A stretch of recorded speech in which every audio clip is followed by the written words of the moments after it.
Labadiena visiems. Malonu matyti tiek daug prisijungusių matematikos mokytojų. Esu Miglė Meidutė, esu užduočių skyriaus vedėja ir šiandien trumpai aptarsiu būsimą vertinimo procesą. Valdas tradiciškai aptars įvykusio bandomojo patikrinimo užduotį ir diskutuos su jumis, atsakys į jūsų klausimus. Aš negaišindama labai trumpai sudėsiu akcentus dėl laukiančio būsimo visų mūsų darbo. Taigi, mokinių vertinimas prasideda rytoj. Vertinimo instrukcija tradiciškai skelbiama kitą dieną, taigi rytoj pirmoje dienos pusėje bus paskelbta informacinėje sistemoje NECIS.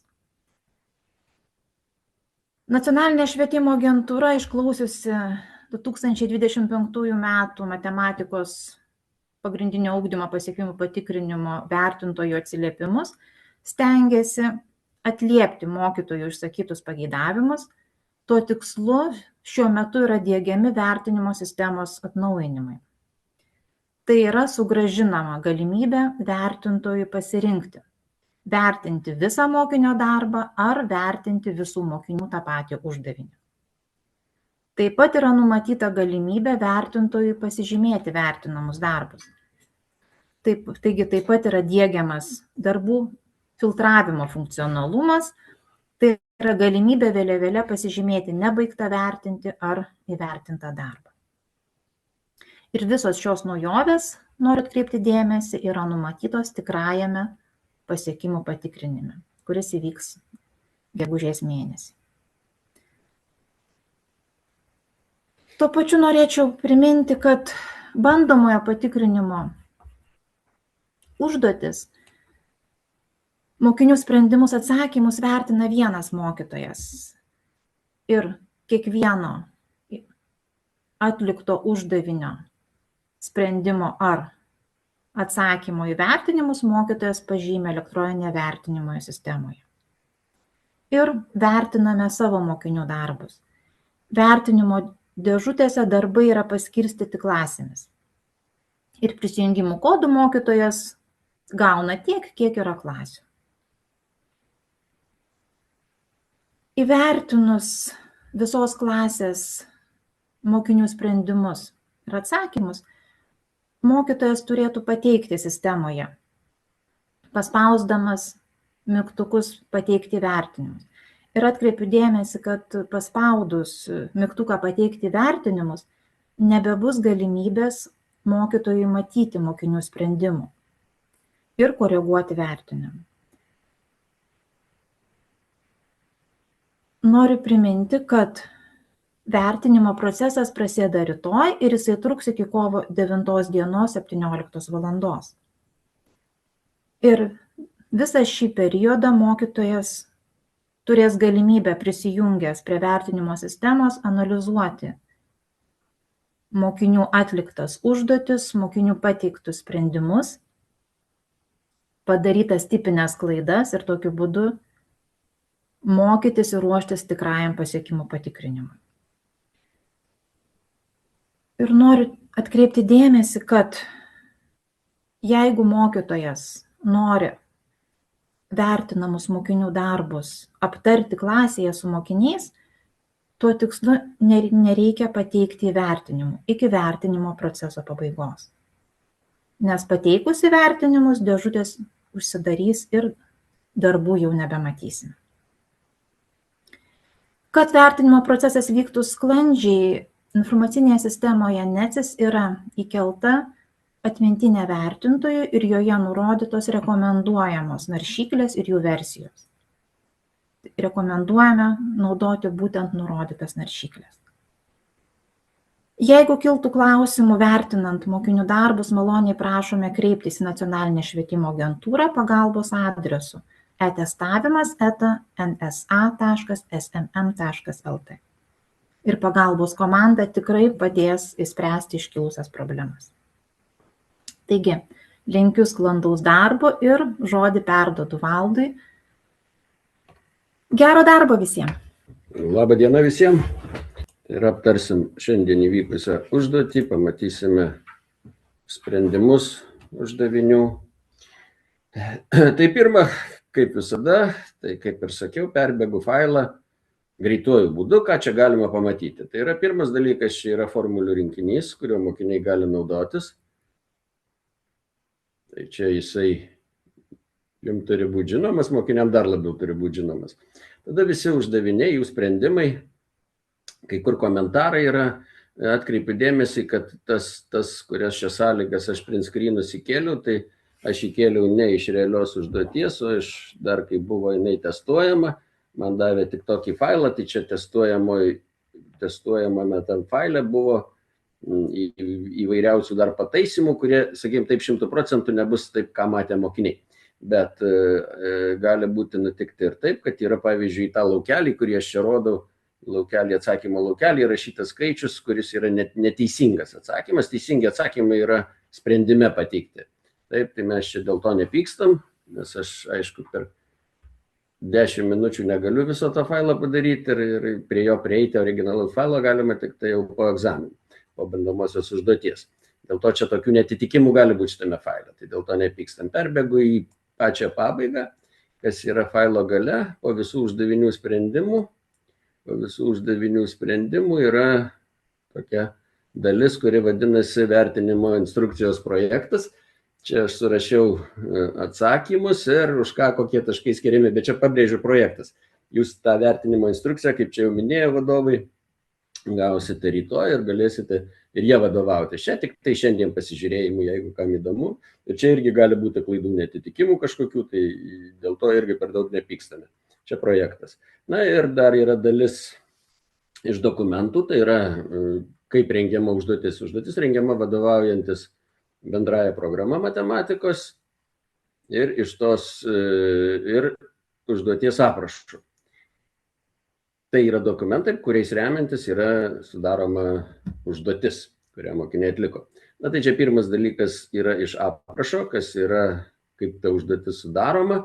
Ir čia atkreipiu dėmesį, kas yra raudonai, tai yra neįtraukiamas mokinio turinio srities duomenys ir tikimybės temų turinys. Bet čia būtent atkreipiu dėmesį, kad 10 klasės. Na, 9 klasė, man atrodo, tokių temų ir nebuvo. Na, tai ką tai reiškia, kad 9 ir 10 klasėje to turinio nebuvo, reiškia, kaip egzamino tematikos turinio, bet tai nereiškia, kad mokytojas jų neturi mokyti. Taip. Visa kita, kas čia yra, tai čia jau gal ir žinot, o jei nežinot, tai būtinai reikia susipažinti, mokinius supažindinti, taip pat yra vertinimo balais atitiktis įvertinimo, kur galima pasižiūrėti, kaip prisijungti informaciją, kai ruošiamės realiam egzaminui. Ir tikrai pravartu ten pasižiūrėti tas užduotis ir su mokiniais spręsti, sakykim taip, arba mokiniai patys tai padaro. Na ir dar iš programos yra fragmentai, kurie vienaip ar kitaip daro įtaką užduoties rengėjam, pačiai užduočiai, kaip jinai atrodo. Na ir galiai įdėjau, vėl matot raudonai, yra ko tikrai nebus, čia šita failo dalis tai yra paimta iš bendrųjų programų ir raudonai nuspalvinta, ko nebus toje užduotyje, realioje užduotyje. Tai turbūt aišku, tai šitą dokumentą, sakykime, taip mes žiūrime kaip į dokumentą jau, o visa kita, ką aš pasakau, tai yra mano nuomonė. Ne? Galim diskutuoti, galim klausti, kaip visada, nesikuklindami ir pradedu tada nuo jau pirmo uždavinio aptarimas. Kiek užtruksiu, tai yra galvoju, kad baigsim tikrai numatytų laiku, tai yra pabaigoje bus galima užduoti klausimus ir dar tik tai vieną dalyką manęs prašė paprašyti prieš pradedant, kad čia yra konsultacija mokytojams, šitas viskas numatyta ir prisijungimai turėtų būti jūsų prisijungimai su savo vardu ir pavarde. Tai yra ne Hajomi. Vakar jau sakiau, kad Hajomi neturėtų būti, bet šiandien žiūriu, vėl Hajomi yra. Tai drastiškų priemonių, man atrodo, čia nieks nesiims, bet konsultacija yra šitą skirta mokytojam. Na tai ir pradedam. Pirmas uždavinys, vienataškis, reikia pasirinkti vieną atsakymą iš duotų 4, tai 25%, kad galiu atspėti, o jei neatspėjau, tai aišku, reikia spręsti. Kaip tą išspręsti, tai įsistatom, patikrinam ir pasirenkam, kuris iš taškų priklauso šios funkcijos grafikui. Tai čia nieko tokio nėra, sakykime, ypatingo, bet ypatinga yra tai, kad toks uždavinys per realią užduotį vienokią ar kitokią formą tikėtina, kad gali būti. Jisai bazinis uždavinys tikrino, ar duotos taško koordinatės tenkina funkcijos grafiko lygtį. Tai ar priklauso tas taškas funkcijos grafikui. Kitas uždavinys vėlgi bazinis, aš jį pavadinčiau, standartinis, svarbus uždavinys. Tai yra, reikia apskaičiuoti kažkurį tai sekos narį, kai duota antrojo nario sekos formulė. Vietoje nesirašom ir reikia apskaičiuoti reikšmę reiškinio, kuris yra gana paprastas. Vėl uždavinys su funkcija, vėl yra ta pati forma, ar taškas priklauso, arba kaip rasti taško kažkokią nežinomą koordinatę, kai viena koordinatė yra žinoma. Na, čia šiuo atveju pateikta lentelė, apskaičiuoti, kaip tą padaryti, tai čia turėtų gebėti visi mokiniai, pabrėžiu, visi mokiniai. Na, jeigu taip nutinka, kad negeba, tai galima pasitreniruoti ir netgi reikia pasitreniruoti tuos taškus susirinkti. Vėl toks pats uždavinys, kuris gali būti ir dažnai pasitaiko realioj užduoti, tai yra reikia nustatyti, kuri lygčių sistema arba gali būti, kuri lygtis atitinka uždavinio sąlygą. Taip, yra tekstinis uždavinys ir reikia atrinkti tą būtent sistemą, kurią išsprendę mes gautumėm atsakymą, ko klausia tas uždavinys. Na, čia šiuo atveju, aišku, sistemos spręsti nereikėjo, bet aš čia įdėjau, man atrodo, sprendimą, parašiau, su mokiniais būtinai reikia ir gebėti tokias sistemas įspręsti. Taip, tai yra, kad mokiniais jų nebijotų. Čia aš įsprendžiau sudėties būdą, bet aišku, yra ir keitimo būdas, yra ir sulyginimo vadinamasis būdas, yra ir grafinis būdas, tai čia pravartu daugiau sugaišti laiko ties to uždaviniu. Ne vien tik tai, ką šitoje užduotyje prašė, bet per egzaminą gali būti ir tikrinimą, ne egzaminas, čia man sako jausi. Tai yra, gali būti ir kitaip suformuluotas uždavinys ir sistema gali tekti spręsti. Na, vėl standartinis uždavinys daug geometrijos, tai yra mes žinom, kad yra daug geometrijos, nes visa geometrija iš 11, 12 arba 3, 4 gimnazijos klasės buvo patalpinta į ankstesnės klasės ir dabar 9, 10 tenka su geometrija tvarkytis jau užduotyje. Tai standartinis uždavinys, visi turi mokėti įspręsti, centrinis kampas ir jį atitinkantis įbrėžtinis kampas, vienas už kitą dvigubai didesnis. Taip, bazinis uždavinys, nėra čia ką per daug kalbėti, tai yra mokam arba nemokam. Nekeliam klausimą, kodėl taip yra, ne? Tai yra, jeigu mes pradėsim čia labai gilintis, kodėl taip yra, tai mokinys supras, kad nieko nesupranta. Tai šiuo atveju gal geriau tiesiog žinoti tą savybę įbrėžtinio ir jį atitinkančio centrinio kampo ir remintis tą savybę gauti atsakymą. Taip. Toliau, 6 uždavinys, trigonometrijos, pas mus yra trigonometrija iki 180 laipsnių, tai yra su stačiajame trikampyje trigonometrija tie santykiai svarbus, na ir porą formulyčių. Viena iš formulių sinus kvadrato alfa plus kosinus kvadrato alfa, kad yra lygu vienam. Šitą uždavinį galima įspręsti ir nežinant tos savybės pagrindinės trigonometrinės tapatybės. Na, tai galima buvo tiesiog sinus 60 įsistatyti, kosinus 60 įsistatyti, pakelt kvadratu ir gauti vieną. Tai ką aš čia palinkėčiau arba ką galima būtų patarti mokytojams, tai yra ir to būdu išspręsti. Taip? Tai yra ir plus paprašyti, kad su skaičiuotuvu mokiniai gebėtų apskaičiuoti tokio reiškinio reikšmę. Tai gali padėti kada nors. Šiuo atveju, aišku, čia yra vieno judesio uždavinys, bet jį galima padaryti ir kelių judesių uždavinių. Taip, trupininis racionalusis reiškinys, tai yra svarbi labai tematika ir be jos, ko gero, nepavyks mums baigti 10 klasės, tai yra jisai kažkokiu pavidalu, tas trupininis racionalusis reiškinys bus ir realioji užduotyje, aš bent taip galvoju. Tai yra, na ir vienas iš momentų, tai yra apibrėžimo sritis. Tai apibrėžimo sritis, kad vardiklis nelygus nuliui. Ir kitas momentas yra, kada tokia trupmena lygi nuliui, tai kada skaitiklis lygus nuliui. Čia skirtingi uždaviniai. Skaitiklis lygus nuliui, bet vardiklis tada nelygus nuliui. Toliau, tai yra tas uždavinys, tas trupmeninis racionalusis reiškinys, pateiktas šiuo atveju taip, kad jis susiprastina. Tai yra, norint suprastinti, reikia ir skaitiklį, ir vardiklį parašyti kaip sandaugą. Taip, tai turim išskaidyti dauginamaisiais. Na ir kaip tas daroma, aš čia parodžiau, sakykime taip, nesupykit mokytojai, čia nors konsultacija mokytojams, bet parodžiau, kaip mokiniam, pavadinkim, taip tą sprendimą surašiau. Tai kai mokinys nesupranta, ką daro, tai galbūt jam gali padėti, kad ir tas užrašas, kurį va čia dabar pelyte apvedinėjo, tai rodiklį apvedinėjo, x plus 3 kart x minus 3, x plus 3 vardiklį ir padauginta iš vienetų. Tai yra tie visi praleidinėjimai daugybos ženklų, gal kartais būtent mokiniui ir yra toks tas kas pakiša koją, neleidžia teisingai spręsti uždavinio. Labai svarbus uždavinys ir plus atkreipkim dėmesį, kad gali būti ir lygtis, ir nelygybė tokia, trupmeninė racionalioji nelygybė. Tai čia su tuo reiškiniu padirbėkim daugiau negu kad čia pateikta. Bent tokia rekomendacija būtų. Trikampio plotas, tai yra trikampio ploto formulė, jos yra dvi, kurias mes žinom, tai yra kraštinė ir ją nubrėžta aukštinė, jų ilgiai sudauginami dalinama pusiau, ir yra tai, kad yra dar trigonometrinė trikampio ploto formulė, kurią galima naudotis. Mano rekomendacija būtų pateikti mokiniam abu du sprendimus, pasiaiškinti juos, čia tie du būdai mano surašyti, ir brėžinio nedariau, bet kaip apskaičiuojam aukštinę, tai yra panagrinėti šitą uždavinį detaliau. Tai yra, kaip čia minėjo, tikrai pravartu su mokiniais aptarti tai, ką jie padarė, kad kur klydo, ko nesuprato, kad daugiau bėdos nebūtų. Na, su trikampiu, kadangi visa geometrija gyvena jau 9-10 klasė planimetrija turiuomenį, tai yra ir tokios savybės kaip pusiaukampinė savybė, pusiaukraštinė savybė ir kiti dalykai susiję su trikampiais. Taip, tai yra jie gana svarbus. Tai šiuo atveju yra užduoties autoriai parinko pusiaukraštinės.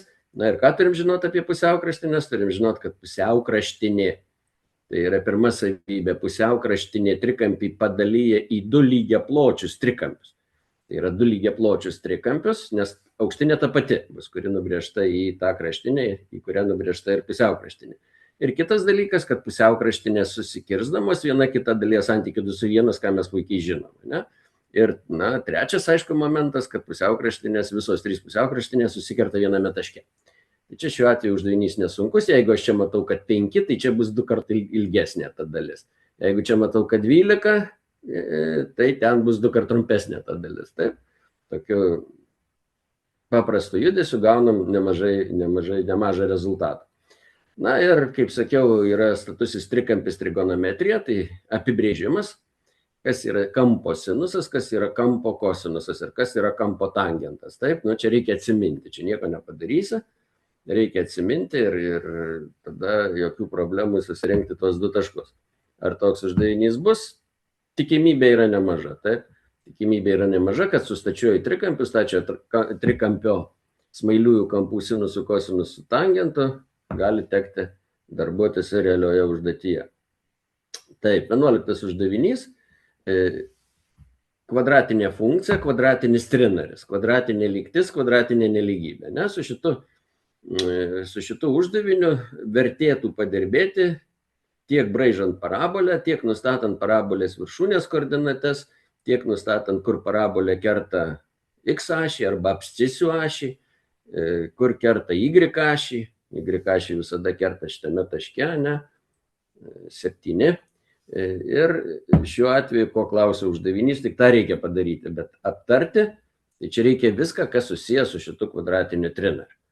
Tai toks palinkėjimas būtų. Padarom vieną uždavinį, tai panagrinėjom jį gerokai. 12 uždavinys, čia yra susijęs su koreliacija, iš karto matau, kad čia atsakymas įrašytas neteisingas, 0,5 nėra teisingas atsakymas. Tai yra čia, kaip buvo testuojama, čia aiškiai matosi, kad krypties koeficientas yra vienetas. Taip, jeigu įstrižai eina, tai vienetas. Jeigu ta tiesė bus pakrypusi žemiau, bus ne taip statmena, na, tai tada gali būti ir viena antroji. Jeigu pusiaukampinę nubrėšim šito kampo, kurį matom pusiaukampinę apatinę, tai tada bus viena antroji. Jeigu nubrėšim kitą pusiaukampinę, bus 3/4 to koeficiento reikšmė. Na, su tiesės lygtimi, su tiesės krypties koeficientu ir su tiesės laisvuoju nariu, čia šiuo atveju, kadangi eina per 0,0, tai tas laisvasis narys yra lygus 0, tai irgi padirbėti pravartu. Su parabolė padirbėjom ir su tiesės lygtimi padirbėjom, taip? Ruoždamiesi egzaminui. Kaip čia gauti tą atsakymą, tai viskas aišku, naudojamės taškų, kurie priklauso tai tiesiai koordinatėmis, naudojamės tuo, kad žinome išraišką y lygu kx, tiesės formulę žinom ir apskaičiuojam tą, ką prašom. Na, šiuo atveju koeficientas ką? Aš čia parašiau k lygu 1, mato, ten tas k lygu 0,5 yra neteisinga. Tai yra, čia buvo testuojama sistema, tai aš gavau tik tai tokį failą, dėl to čia įkeliu. Na, kaip matėt, yra vėlgi su kvadratiniu trinariu susijęs uždavinys. Šiuo atveju reikia įspręsti kvadratinę nelygybę, kurios jau trinaris yra išskaidytas tiesiniais dauginamaisiais. Bet pravartu atskliausti su mokiniais šitą kairėje pusę ir visiškai realu, kad gali būti uždavinys, kad bus neišskaidyti dauginamaisiais, o mokiniam reikės išskaidyti dauginamaisiais. Na ir tie visi atskiri atvejai dar yra, kada yra kvadratinis trinaris neišsiskaido dauginamaisiais arba parabolė nekerta abscisio ašies. Tada gali būti atsakymas arba visi sprendiniai, arba sprendinių nėra. Na ir gali būti, kur ta parabolė liečia abscisio ašį. Tada vienas sprendinys arba ten du intervalai išmetus tą sprendinį priklausomai nuo nelygybės ženklo. Ir be abejo atkreipiam dėmesį į nelygybės ženklą. Tai yra, jį galima keisti šitoj vietoje ir nagrinėti, o koks atsakymas būtų, kai būtų mažiau, koks kai daugiau arba lygu. Tikrai pravartu tą padaryti, bazinis uždavinys ir jo nepraleidžia. Dabar čia surašiau sprendimą, kaip jisai turėtų moksliškai atrodyti tas sprendimas, bet tai nereiškia, taip jūs turit mokyti. Jūs kaip mokėte, taip ir mokykite. Čia yra, kodėl taip surašiau, tai čia yra kitas dalykas. Na, aišku, grafinis būdas labai svarbus. Tai yra, čia kai kam patinka intervalų metodas, ne, tai čia šiuo atveju intervalų metodas tai reiškia, kur grafikas yra virš x ašies ir kur grafikas yra žemiau x ašies. Kur reiškinys, nelygybės reiškinys, tas x plus 2 per x minus 1, su kuriomis x reikšmėmis įgyja teigiamas reikšmės, su kuriomis neigiamas. Mūsų atsakymas šiuo atveju nuo minus 2 iki 1. Ne? Tai yra, reikia mokėti ir intervalų be abejo užrašyti, pavaizduoti grafiškai, nubraižyti parabolę reikia, panagrinėti tą kvadratinį trinarį, kaip sako, nuo čia iki pietų. Tai yra nepagailėti laiko. Vėlgi, kaip matom, kvadratinė lygtis. Na ir, bandau spėti, bet didelio orakulų turbūt nebūsiu, pasakęs, kad nesuprasčiau, jeigu nebūtų uždavinio, kur reikia įspręsti kvadratinę lygtį ir čia jau susiduriam su tuo momentu, kaip matau, kad yra ir vieta, kur reikia surašyti sprendimą. Tai yra, čia tą sprendimą mokytojai vertina. Na ir sprendimo surašymas yra nemenkas iššūkis. Čia matau, kad rašant sprendimą buvo x1, x1 parašyta. Tai yra sukeista, nepakeista į x2, bet mes suprantam, kad čia yra x2. Galima nerašyti ten x1, x2. Galima tiesiog rašyti x lygu, kabliataškis kitas x, arba galima žodelį rašyti x lygu. Tai yra nurodant atsakymą, o kaip čia šiuo atveju, kaip matote, yra atsakymo laukelė parašyta, nurodant atsakymą galima ir nerašyti ten x1, x2. Jeigu prašo didesnio ar mažesnio, tai žiūrint, ko prašo. Bet šiuo atveju toks uždavinys, tai yra, kurį reikia gebėti spręsti klaviatūros pagalba, naudojantis tą juostą, sugebėti surašyti sprendinius. Tai čia tikrai mokytojai padirbėkit, kiek rašyti, kaip rašyti, ar čia daug ar viską rašyti. Be abejo, labai daug rašinėti nereikia. Tai yra, kuo mažiau, kad rašytų, svarbiausia, kad gautų tą gerą atsakymą ir gebėtų bent jau surinkti teisingai. Taip. Sprendimus čia pateikiau, kaip jie atrodo, bet čia nieko ypatingo nėra. Apie kvadratinę lygtį turbūt čia ne man pasakot, nebent taip kaip vakar bus klausimas, o kas yra diskriminantas, kaip jis apskaičiuojamas. Paveiksle pavaizduotas grafikas, tai yra, kada mes matome funkcijos grafiką, tai iš to grafiko vaizdo galima pasakyti, kokia yra apibrėžimo sritis ir kokia reikšmių sritis. Tai čia padirbėjom. Jeigu yra grafikas, tai apibrėžimo sritis bus X į tą juostą, kurioje įsidėstęs mūsų grafikas, o reikšmių sritis bus Y irgi juosta, kurioje įsidėstęs tas grafikas. Na, šiuo atveju reikėjo įrašyti intervalo galus teisingai. Taip, tik tai. Gali tekti įrašyti ir skliaustus. Na, ar šis uždavinys bazinis? Taip, jis įeina į įvairiom formom, gali įeiti į įvairius uždavinius, tai yra, gali taip nutikti. Nu, ką dar reikėtų matyti? Kokia didžiausia šitos funkcijos reikšmė, kokia mažiausia šitos funkcijos reikšmė? Mažiausia reikšmė -2, o jeigu klausia, su kuria X reikšmė mažiausia reikšmė, tai čia jau būtų minus kiek? 4, 5, minus 5. Kokia didžiausia reikšmė? Na, tai čia būtų 4, Y4. Taip, ir su kuria X reikšmė įgyja didžiausia reikšmė, kai X lygu -2. Na, gali klausti, kur funkcija šita, su kuria X reikšmė funkcija lygi 0. Na, tai lygi 0, kur kerta X ašį, tai čia yra -4. Na, ir ką, su kuria kokiame taške funkcijos grafikas kerta Y ašį gali klausti ir gali klausti dar kokių dalykų. Nurodykite intervalą, kuriame šita funkcija yra didėjančioji. Taip, tai kada šitaip klausia, tai prašo nurodyti X. Ir iš kairės į dešinę rašom. Tai yra čia nuo -5 bus iki -2, o mažėjančioji bus nuo -2 iki 4. Dabar dėl skliaustų, tai kada klausia didėjančioji, mažėjančioji, tai geriau rašyti atvirus, bet jeigu jau ten kartais užrašys ir uždarus skliaustus, tai tikrai nelaikyti klaidą, bent aš taip siūlyčiau. Taip, sprendimas yra čia žodinis labiau, supratimo, negu kad kažko tai reikalauja. Taip, ką mes turim? Mes turim sinusų ir kosinusų plius teoremas, tai yra sinusų ir kosinusų teorema, aišku, tai neslenkstinė uždaviniai, rimtesni uždaviniai. Na, tai šiuo atveju, kur čia ta sinusų teorema yra, ne? Sinusų teoremos taikymas, tas iš to, ne? Jie žiūrim ir dalina vieną iš kito. Galime atvirkščiai dalinti, sinus 60 iš X, tada sinus 45 iš 4 šaknys iš 6, irgi gerai, tai ne klaida. Tai yra, jeigu atvirkščiai, tai irgi viskas gerai. Na, svarbiausia šiuo atveju žinoti, kad tai yra sinusų teorema, ją reikia jau, kaip pasakyti, prieš egzaminą bent jau prisiminti, taip, jeigu jinai buvo užmiršta. Tai būtinai tą darom. Ir kosinusų teorema. Jeigu šitame uždavinyje nežinom šitos kraštinės ilgio, AB kraštinės ilgio, tai mes tos kosinusų teoremos nepritaikysim. Bet jeigu ją žinotumėm, nu, pavyzdžiui, užrašom, jūs galite suskaičiuoti, kokia čia ta galėtų būti kraštinė, ne? Kaip čia viskas galėtų atrodyti. Galima suskaičiuoti ir jūs galite duoti mokiniam paskaičiuoti, kam lygu X. AB apskaičiuokite ir tada kam lygu X, tada ką jis naudos? Kosinusų teoremą. Taip, kosinusų teoremą galėtų naudoti. Bet galima naudotis ir su sinusų teorema šitą kraštinės ilgi X. Taip, ir parodom tuos du dalykus. Taip sakant, praplečiam šiek tiek sąlygą, pakeičiam sąlygą, padirbėjom su uždaviniu. Skaičiai gali būti labai negražus, gal nebus labai malonu, bet pravartu padirbėti su šitais uždaviniais. Tai sinusų, kosinusų teorema, nu, viena iš tokių, kur tikėtina, kad gali būti pasirinkta užduoties autorių kaip rimtesnis uždavinys. Įbrėžtiniai, apibrėžtiniai trikampiai, keturkampiai, vėlgi geometrija, kaip sakiau, geometrijos yra nemažai, daugiau kaip pusė turbūt taškų sudaro. Ten matricoje yra surašyta, kiek geometrijos turi būti. Na ir vienas iš svarbių momentų, tai kad apibrėžtinio keturkampio priešingų kraštinių ilgių sumos turi būti lygios. Taip? Ir plus šiuo atveju reikia surašyti mokiniui sprendimą.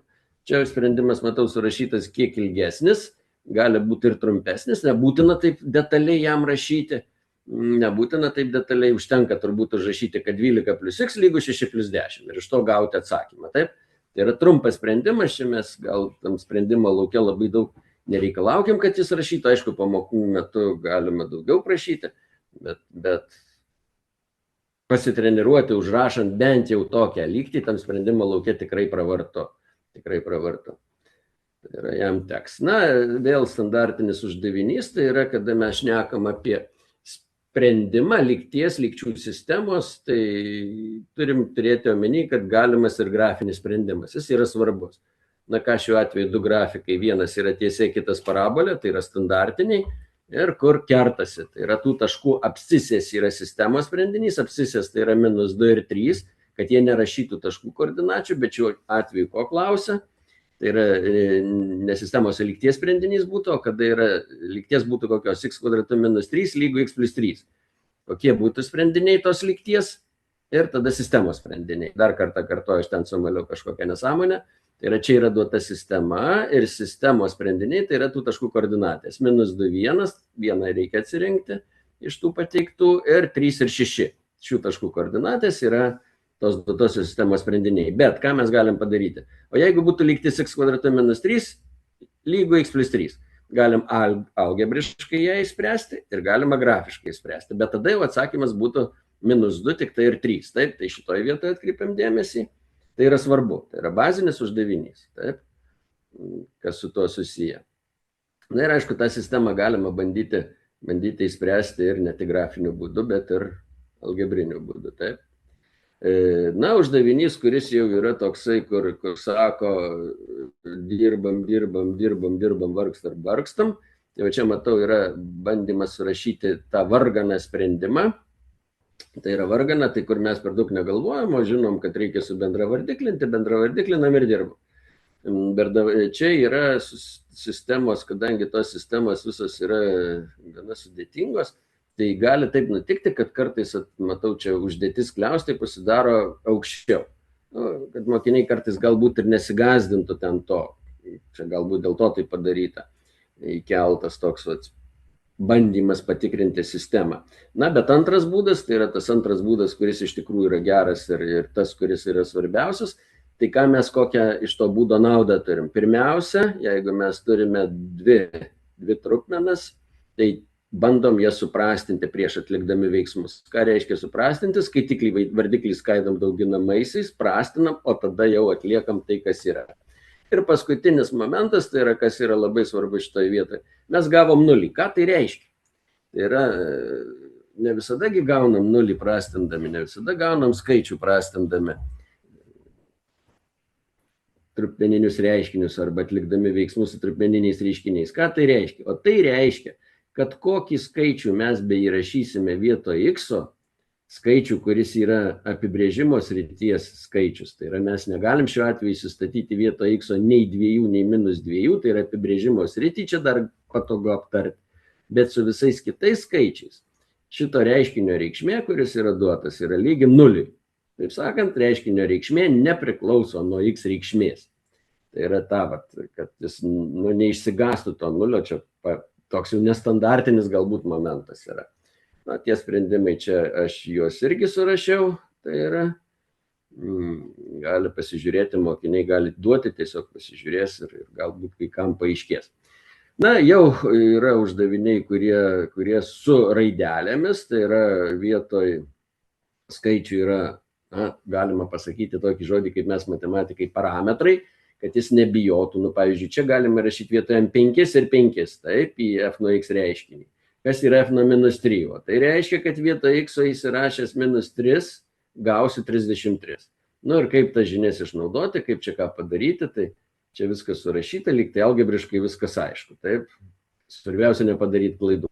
Na, su panašumu, vėlgi geometrija. Geometrija, tai ką mes žinom su panašumu? Panašumas tai yra panašumo požymiai, trikampių panašumo požymiai. Ir dar žinom, kad panašių figūrų plotų santykiai lygus panašumo koeficiento kvadratui. Taip, tai va tą dalyką išnaudojam, suprasdamas, kad panašumo koeficientas yra 1/2, aš apskaičiuoju kvadratą tos 1/2, tai yra 1/4, tai reiškia, kad ketvirtadalis bus to ploto, kuris duoda. Dar pravartu čia apversti. DE padalyta iš AB bus 2 su 1. Taip, jeigu mes panašumą apversim šitą santykį, gausim tuos pačius panašiuosius trikampius, tik tai šiuo atveju bus santykis išreikštas normalesnių skaičių 2. Taip, tai irgi galima tą aptarti, kad čia nereikia baimintis, pasirenkant, kuris trikampis yra pirmasis, taip, kurį iš kurio dalinam, ten vadinkim taip, kurio trikampio kraštinės iš kurio dalinam. Tai šiuo atveju pasirinkta buvo viena antroji, bet galėjo būti ir 2. Taip. Ką tai reiškia? Tai apverčiam irgi pasižiūrim, kad tai yra tas pats panašumas, tik tai panašumo koeficientas gautas atvirkštinis skaičius, tik dėl to, kad pirmiausia pasirinkom kitą trikampį. Vėlgi yra parabolė, tai yra 15t minus 5t kvadratu, niekas kitas, tik tai šiuo atveju ta parabolė, kaip užrašyta, parabolė, sakau, kvadratinis trinaris, kuris yra dvinaris, yra nepilnasis, tai yra laisvasis narys 0 ir tas minus 5t kvadratu gale, ne priekį prasideda, gale. Na, ką su šitu daryti? Tai jeigu mokinys supranta šitą uždavinį, tai super yra. Spaudžiu ranką visiems mokytojams. Taip, ir jis nesunkus yra, iš tikrųjų verta ir tą pačią parabolę nubraižyti, ne tik formaliai, žinoma, va taip pat išspręsti, kaip čia išspręsti, bet galima įdėti daugiau darbo. Tai yra tas pats kvadratinis trinaris, tik atskiras jo atvejis.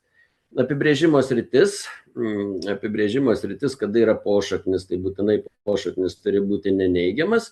Ir kitas momentas, kad vardiklis negali būti lygus 0. Ir kai sudedam šitus du reikalavimus, tai matom, kad pošaknis, kas yra pošaknis 4 minus x kvadratu, darom išvadą, kad jis privalo būti teigiamas.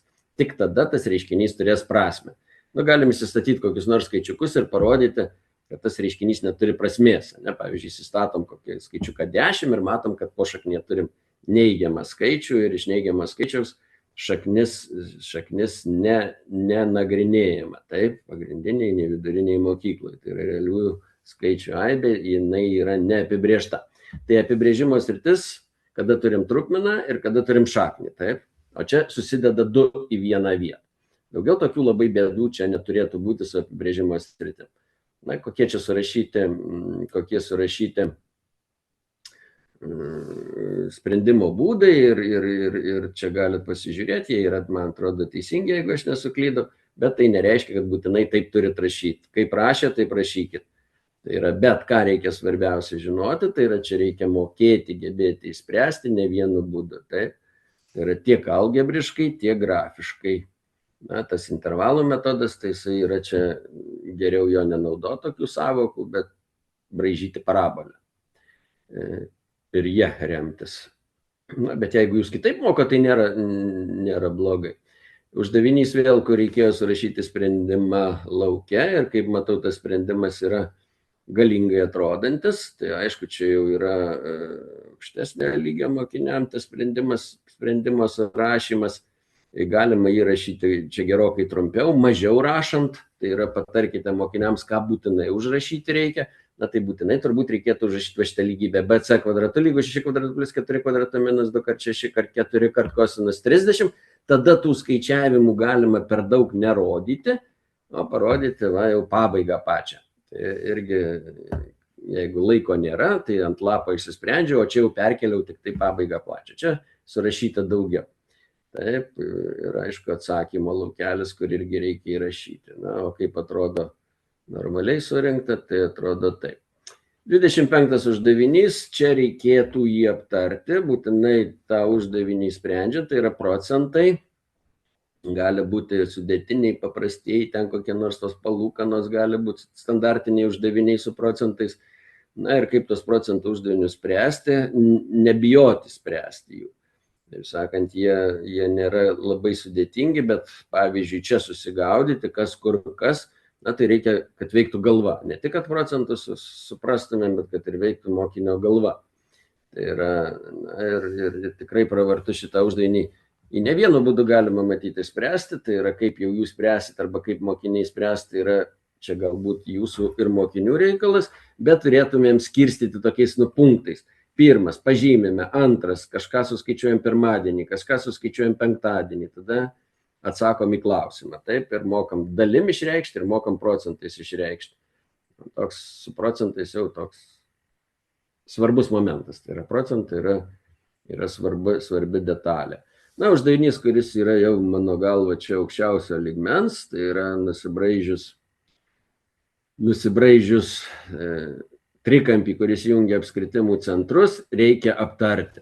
Tai pirmas dalykas aptariam, kad kiekviena atkarpa jungianti 2 apskritimų centrus bus statmena bendrai liestiniai, va ten bendrai liestiniai, kurie eina per lietimosi tašką. Tai šitą aptariam.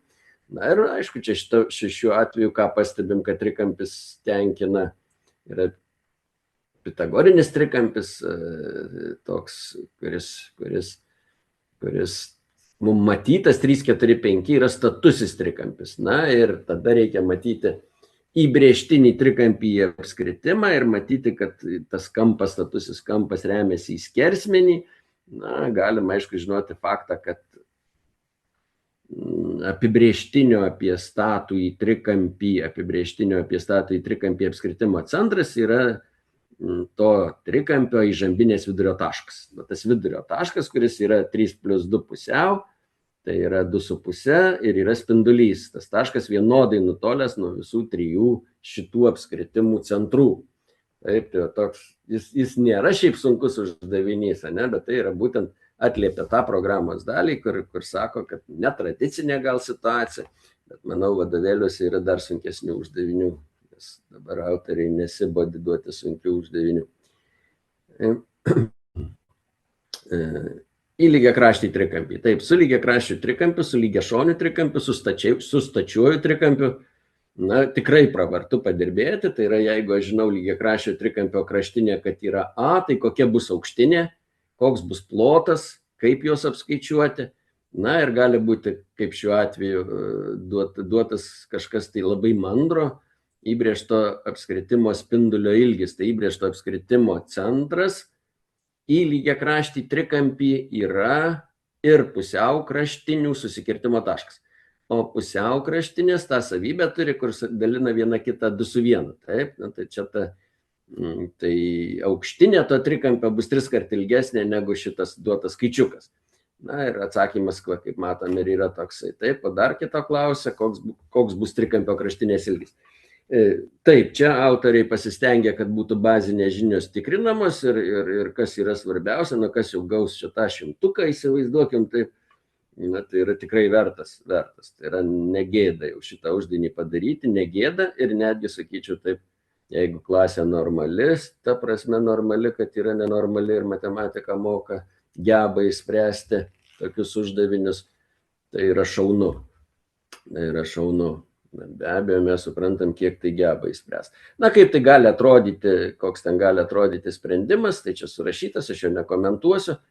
Tai yra tik vienas momentas, yra, kada mes gaunam kvadratinę lygtį x kvadratu lygų kažkam ir sprendžiam geometrijos uždavinį arba realiojo pobūdžio uždavinį. Na, tai kaip čia dabar rašyti tą neigiamą sprendinį ar nerašyti tą neigiamą sprendinį. Ne? Pamokų metu rašom griežtai, o per egzaminą, jeigu jis neparašys to neigiamo sprendinio, tai baudžiamas nebus. Taip, tai yra, jeigu mes čia parašytumėm kur nors, kad x daugiau už 0 pagal apibrėžimą, ne, pagal prasmę šitos situacijos, tai tada jokių bėdų. Bet jeigu neparašom šitą, na, tai turėtų pirmiausia gebėti išspręsti, jis gavo lygtį kvadratinę, tai parašo neigiamą sprendinį ir parašo teigiamą ir parašo, kad neigiamas netinka. Bet sakau, egzamino metu, patikrinimo metu, tai prie šito, ko gero, nebus labai jau griežtai tai žiūrima, bet pamokų metu atkreipiam dėmesį. Lygtis x kvadratu lygų 9 turi 2 sprendinius, -3 ir 3. Lygtis x kvadratu lygų 5 turi 2 sprendinius, minus šaknis iš 5 ir 5. Taip, ir dar parodom, kodėl. Grafiškai galim nubraižyti, pavaizduoti, bet jeigu mūsų lygtis sudaryta pagal realią situaciją ir x negali būti įgyti neigiamų reikšmių, tai tą atmetam neigiamą reikšmę. Taip, atkreipiam dėmesį, kad mes mokam tą kvadratinę lygtį spręsti. Nu, vėlgi, kaip matot, yra kvadratinis trinaris, niekur nuo jo mes nepabėgam, tai yra užduotyje jis pasitaiko. Na ir šiuo atveju uždavinys kiek yra jau komplikatesnis. Man atrodo, čia atsakymas neteisingas 13, o gal ir aš čia neteisingai suskaičiau 17. Čia nežinau, jeigu aš suklydau, tai jūs pasitaisysit. Bet viskas aišku, ne, yra kvadratinis trinaris ir kada įgyja teigiamas reikšmės, kada įgyja neigiamas reikšmės ir plus čia klausia natūraliųjų ar sveikųjų sprendinių, kiek šita lygtis turi, ne, nelygybė turi. Kaip surašyti sprendimą gali būti komplikuočiau, Bet pati idėja, kaip uždavinys sprendžiamas, turėtų būti suprantama visiems. Na, vat ką tai reiškia. Dėl to tas grafinis būdas, tuo grafiku pasinaudot pravartu, tikrai labai pravartu. Kam reikalingas parabolės grafikas, o tam reikalingas, ką mes įmokomės, kad va šiuo atveju būtų lengviau. Taip, uždavinys su laikrodžiu, prisimenu, tas uždavinys panašus buvo su laikrodžiu dar kažkur tai 18 ir 17 metais, kur ten vienas toks veikėjas rengė užduotis, tai šitas uždavinys yra tikrai įdomus ir tai yra tikrai skirtas aukščiausio lygio mokiniam. Čia atsakymas turi būti 5,5 mano galva. Na ir apie laikrodį ir jo judėjimą, rodiklių judėjimą arba kampą sudaromą tarp rodiklių. Tikrai čia galima šnekėtis tik su mokiniais, kurie gali tai suprasti. Bet, kaip čia pasakyti, na, vienas momentas yra koks įdomus momentas, kiek iš viso laipsnių turi laikrodžio ciferblatas, tai 360, kiek yra ten valandų 12, yra 12 tarpų, tai tarp 12 valandos ir 1 valandos yra vienas tarpas, dalinam 360 iš 12, gaunam 30 laipsnių. Taip, o kiek minutė viena laipsnių atitinka, 1 minutės intervalas, tai dar dalinam iš 5 ir gaunam 6 laipsnius. Tai centrinis kampas, kuris 1 minutę rodo, tai yra, kiek ten sakiau, laipsnių, 6 laipsniai. Taip. Ir dar vienas momentas yra, kiek kartų per parą laikrodžio rodiklės abi sutampa ir kas kiek laiko. Na tai pirmą kartą sutampa 0,0 valandų, kitą kartą sutampa 0,1 ir 1,11 valandos. Taip. Antrą kartą 2 valandos ir 2,11, trečią kartą 3 valandos 3,11, paskutinį kartą po 10 valandos sutampa, kai būna 10 valandų ir 10,11 ir galiausiai 11 valandų 11,11, tai yra jau vėl kai būna 12. Nu, čia galima tokius dalykus aptarti su mokiniais, bet sakau, su stipresniaisiais. Aišku, čia nėra bazinis uždavinys, čia jau yra iš tų uždavinių, kur ar susigaudai, ar gebi, ypač geras uždavinys būtų pamokų metu, nu, sakyčiau, rimtoj klasėje, ne, per kontrolinį, kaip duok ir turi ką veikti. Aš gal kartais ir juokaujam. Taip, vėl uždavinys, kuris duoda 2 tiesas, viena tiesiai išreikšta yra kryptinė tiesės lygtis, o kita jau yra išreikšta, kuo jos skiriasi ten. Jeigu mes sakom y lygu kx plus b, tai yra, kai kalbam apie funkciją, tiesinės funkcijos grafiką, tai čia nėra tų tiesių, kurios yra statmenos x ašiai.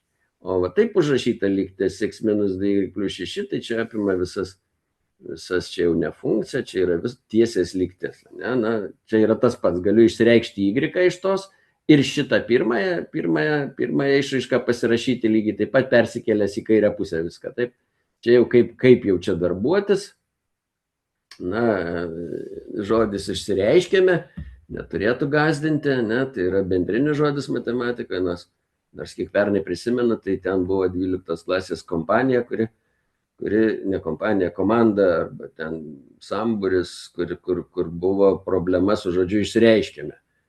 Mokiniai nežino, ką reiškia išsireiškėme, bet aš manau, kad čia turėtumėt vartoti tokią savoką, išsireiškėme, sakykime taip, nežinomai, kintamai, tai yra, jis turėtų tapti tokiu bendresniu žodžiu, tai jau 10 klasėje. Na ir grafiškai vėlgi parodom, kas čia yra. Čia supratimas, koks čia tas supratimas, kaip jisai čia gali būti panaudotas, kaip gauti tą atsakymą. Na tai vienintelis normalus, manau, būdas tai yra išprotauti, tai yra braižant grafikus, išprotauti. Na ir paskui gebėti užrašyti jau tą, ką reikia, tai yra atsirinkti tuos koeficientus. Ta koeficientą 3 rasti lengviau, koeficientą k, tą minus 0,5 rasti sunkiau. Nežinau, čia atsakymas teisingas, turbūt teisingas pateiktas. Taip, toliau uždavinys, kuris yra jau tikrai tik tai kai kam, jau čia pabaiga ko gero, ne, tik tai kai kam.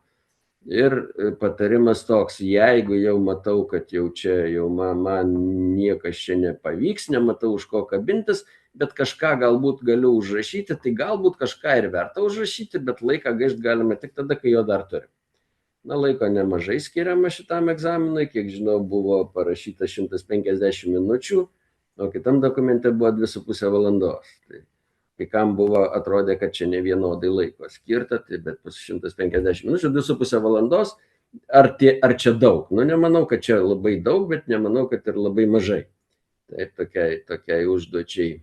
Tai yra, kaip tas sprendimas atrodo, tai surašytas ir tam rėme, ir atskirai čia. Na, kaip vertinti, tai už kiekvieną tą žingsniuką, čia 4 taškai, man atrodo, už tą uždavinį, už kiekvieną žingsniuką po tašką galima taip įsivaizduoti. Čia, bet bus instrukcija vertinimo, kur bus surašyta, tai bus paskelbta, nu, bet čia panaši turėtų būti. Na ir dar kartą, nu, čia surašiau į lentelę, sukėliau mano manimų teisingus atsakymus ir už ką koks čia tas taškas skiriamas. Na, tai kaip čia girdėjau, mūsų susitikimo pradžioje informacija dėl vertinimo buvo pateikta, vertinimo sistema kokia. Labai džiugu, kad mokytojai patys vertinam, po vieną vertintoją, jeigu aš teisingai supratau, vertindami susidarom savo nuomonę ir su mokiniais aptariam ir dar kažkiek laiko turim, dar kada ten gegužės mėnesį egzaminas bus, tas tikras ne egzaminas, patikrinimas. Tai turim laiko ir tikrai manau, kad šita užduotis yra tokia, kuri leidžia mums galvoti, kad jeigu aš ją išsprendžiu, tai aš ramiai galiu eiti ir į tikrąją užduotį. Ar jinai bus panaši, nieks nežino į šitą užduotį, bet mano galva šita užduotis parengta taip, kad tikrina bazinės žinias ir net yra 15% taškų, kurie tikrina aukštesnio gebėjimo mokinių žinias. Tai yra 15% taškų, kurie yra rimti taškai, taip, kur nebūtinai visi turi padaryti. Tiksliau, juos gali padaryti kai kas.